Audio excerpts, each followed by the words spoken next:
Selamat datang penyuluh agama Kristen di seluruh Indonesia.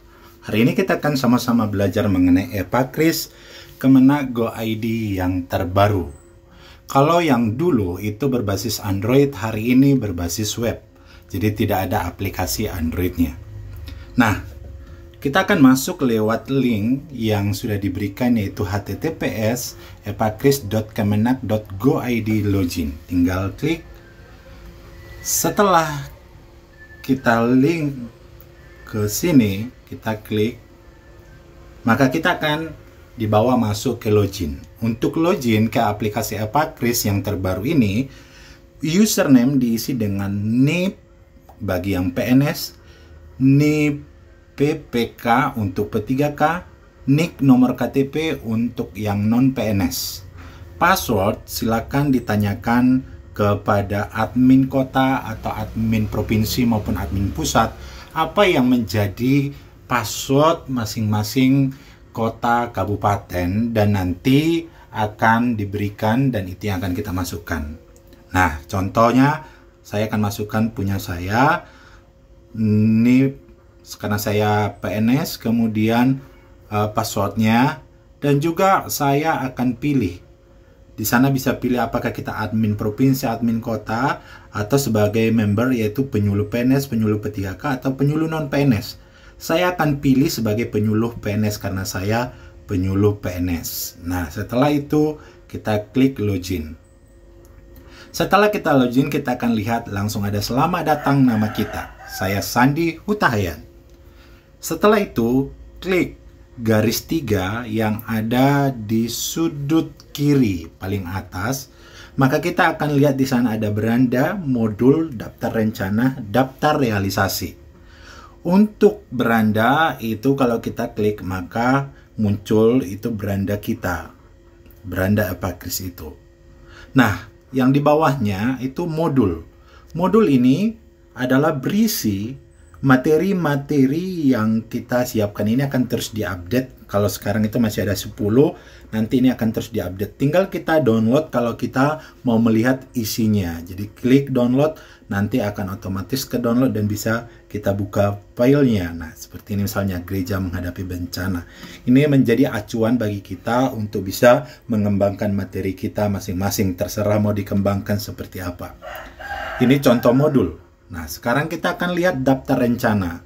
Daftar rencana baik yang di non-PNS, di PNS P3K masih sama. Nah, akan terus sih ada perkembangan. Nah, kita klik daftar rencana. Daftar rencana yang harus kita lakukan itu adalah klik tambah rencana untuk menambahkan rencana baru kita. Jadi untuk menambahkan rencana, maka yang perlu kita isi adalah judul rencana kegiatan kita. Misalnya penyuluhan apa? Penyuluhan Pemuda Kristen Kota Bandung, bisa saja. Kemudian jenis kegiatan bisa kita lihat di sini apakah inisiatif sendiri atau undangan. Kalau inisiatif sendiri itu berarti kelompok binaan kita. Kalau undangan berarti ada orang lain yang mengundang kita, baik itu gereja, instansi, dan lain sebagainya yang mengundang kita. Kalau inisiatif sendiri itu adalah kelompok binaan kita sendiri. Misalnya kita buat inisiatif sendiri. Kemudian yang selanjutnya adalah jenis kelompok binaan. Jenis kelompok binaan di sana banyak kategorinya, ada masyarakat transmigrasi, ada penyalahguna narkoba atau panti rehabilitasi, generasi muda, anak muda, remaja pemuda, pramuka, kelompok lansia, kelompok wanita, pria, dan lain sebagainya. Tinggal kita pilih mana kelompok binaan kita. Nah, misalnya saya pilih kelompok pemuda, generasi muda. Tempat kegiatan ada di balai warga kah, di rumah warga kah, di tempat ibadah atau gereja atau lain-lainnya. Seperti saya, kalau misalnya pakai aula Kemenak bisa juga. Jadi saya misalnya pakailah tempat ibadah. Tanggal rencana kegiatan, kapan rencana? Misalnya tanggal 25 November, tanggal 23 November. Tinggal kita setel aja. Masukkan jumlah umat. Katakanlah misalnya 20. Kemudian modul mana yang kita pakai. Kalau misalnya modul yang kita pakai nggak sesuai dengan di sini, pilih aja salah satu. Mirip. Kalau mana yang paling mirip? Apakah mana gereja? Pilih saja salah satu. Kemudian setelah itu submit, klik submit. Nah, setelah di submit maka kita akan lihat ada di sana contohnya. Kita klik detail dan kita bisa lihat rencana kita di sana. Oke. Yang ketiga, kita akan melihat itu adalah daftar realisasi. Setelah kita rencanakan, maka kita akan realisasikan. Nah, setelah itu kita lihat ada di sini rencana kita. Kita klik realisasi kegiatan, ada rencana yang sudah kita buat, tinggal kita klik realisasinya. Nah, setelah kita klik realisasinya, maka langsung akan muncul apakah ada perubahan. Bisa saja dirubah, oh ternyata tempatnya berganti. Bisa aja diganti, misalnya jadi apa. Atau jumlahnya berubah, bisa aja diganti. Kemudian yang perlu ditambahkan di sana adalah tujuan penyuluhan. Tujuannya apa? Supaya anak muda, misalnya apa? Anak muda mengenal Tuhan lebih dalam lagi atau lain sebagainya. Supaya anak muda memperhatikan lingkungannya dan lain sebagainya. Kemudian di sana ada jenis foto yang akan kita masukkan. Ada foto daftar hadir, tinggal pilih file. Kalau sudah ada di handphone kita, tinggal pilih file di handphone kita. Lalu kita masukkan ke dalamnya. Misalnya seperti ini, gambar. Nah, saya buat dulu contohnya, misalnya ini nih. Contoh ya, ini saya masukkan. Nah, ini tandanya sudah ada ya, JPEG udah masuk di dalam. Kemudian foto materi bimbingan, foto saja atau screenshot aja foto yang PDF itu boleh saja, tinggal masukkan di sini. Kalau misalnya ini hanya contoh saja ya, misalnya dokumennya apa. Nah, misalnya PDF filenya saya materinya misalnya apa. Oke ya, contoh ini nih saya masukkan udah. Kemudian foto kegiatan tampak depan. Bisa aja kita mau selfie dan lain sebagainya, kita masukkan aja foto di sini. Masukkan foto. Setelah semua 4 foto ini, foto kegiatan tampak belakang, kita tinggal klik simpan saja. Nah, sampai ini yang 4-4-nya harus ada fotonya. Kalau tidak ada fotonya, dia tidak akan tersimpan. Jadi saya buat ini contoh saja ya. Saya masukin fotonya, contoh supaya bisa kita save ya.